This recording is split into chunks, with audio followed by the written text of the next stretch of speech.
Shalom pemirsa yang diberkati Tuhan. Bertemu kembali dalam seri pelajaran Sekolah Sabat. Mari kita sama-sama berdoa. Ya Tuhan Bapa kami dalam surga. Saat ini Tuhan kami datang menghampiri tahta-Mu yang kudus. Kami memiliki kerinduan yang sama untuk belajar sebagian dari firman-Mu. Biarlah Tuhan ajari kami, tuntun kami, dan kuasa Roh Kudus Tuhan yang menolong kami. Berikan hikmat kepada kami agar kami dapat mengerti akan firman-Mu dan memahami rencana Tuhan dalam kehidupan kami. Terpujilah nama-Mu dari sekarang sampai selama-lamanya. Di dalam nama Yesus kami berdoa. Amin. Pelajaran Sekolah Sabat, Rabu, 17 April 2024. Judulnya adalah Penalaran Manusia yang Terpisah dari Kitab Suci. Roh Kudus bekerja melalui pikiran kita. Dia mengundang kita untuk menjelajahi misteri alam semesta. Seperti yang dikatakan seseorang dengan tepat, sebagai orang Kristen, kita tidak memeriksa otak kita di pintu gereja. Namun demikian, kecemerlangan penalaran manusia saja tidak akan mampu menemukan kebenaran-kebenaran ilahi dalam kitab suci. Kebenaran bukanlah masalah pendapat manusia. Kebenaran adalah masalah wahyu ilahi. Mari kita baca Amsal 16 ayat 25. Hakim-Hakim 21 ayat 25.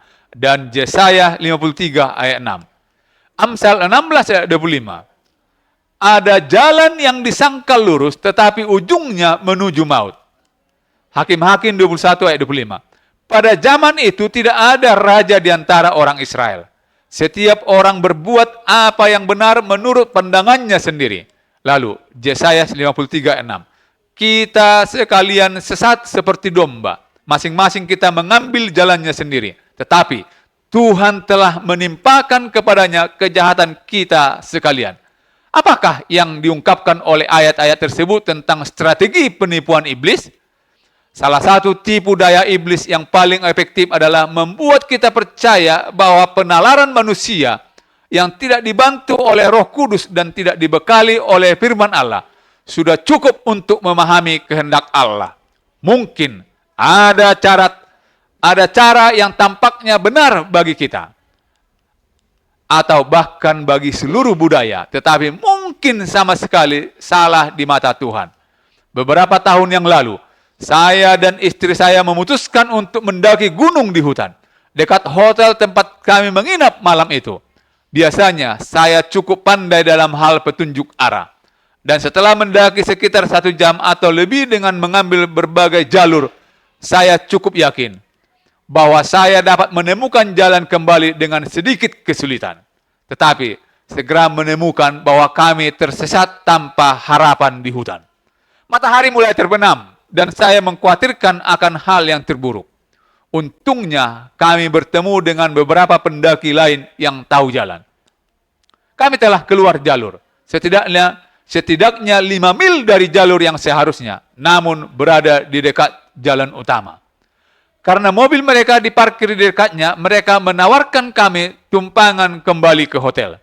Menemukan seseorang yang tahu jalan dan seseorang yang memiliki kemampuan untuk membawa kami kembali ke tempat tujuan membuat perbedaan besar bagi kami. Allah tidak meninggalkan kita sendirian dalam perjalanan kita dari bumi ke surga. Roh Kudus mengarahkan kita kepada kitab suci yang menuntun kita pulang ke rumah. Saudaraku yang dikasihi Yesus, kebenaran dan kesalahan yang benar dan yang salah, yang baik dan yang jahat ini dapat dipahami dengan benar hanya dalam terang firman Allah. Apa yang bertentangan dengan firman dan apa yang bertentangan dengan Allah dan firman-Nya adalah kesalahan. Dan kesalahan selalu berbahaya. Apa yang selaras dengan Allah adalah kebenaran dan kebaikan. Betapa pentingnya kita menjadikan firman Allah sebagai penentu akhir kebenaran dan moralitas kita. Mengapa akal budi manusia tanpa pertolongan Roh Kudus tidak mampu menemukan kebenaran ilahi? Diskusikanlah hubungan antara akal budi manusia dengan wahyu ilahi. Bagaimanakah nalar sesungguhnya menolong kita untuk memahami wahyu ilahi. Sebagai contoh, lihat Daniel pasal 2. Sebuah nubuatan yang mencakup sejarah dunia sejak zaman Babel hingga masa depan. Bagaimanakah nubuatan seperti ini sangat menarik bagi akal budi manusia? Tuhan memberkati kita. Mari kita berdoa. Ya Tuhan Bapa di surga, kami bersyukur dan berterima kasih atas pelajaran firman Tuhan yang begitu baik, yang mengingatkan kami agar kiranya kami tidak terperdaya dengan godaan dan rayuan iblis. Kami mau tetap teguh, percaya, dan setia kepada Tuhan. Untuk itu Tuhan, hanya kuasa Roh Kudus Tuhan yang sanggup menolong kami dan memberikan kekuatan kepada kami. Tuntun kami Bapa dan ajari kami, berkati hidup kami, cukupkan segala keperluan kami. Terpujilah namamu dari sekarang sampai selama-lamanya. Di dalam nama Yesus kami berdoa. Amin.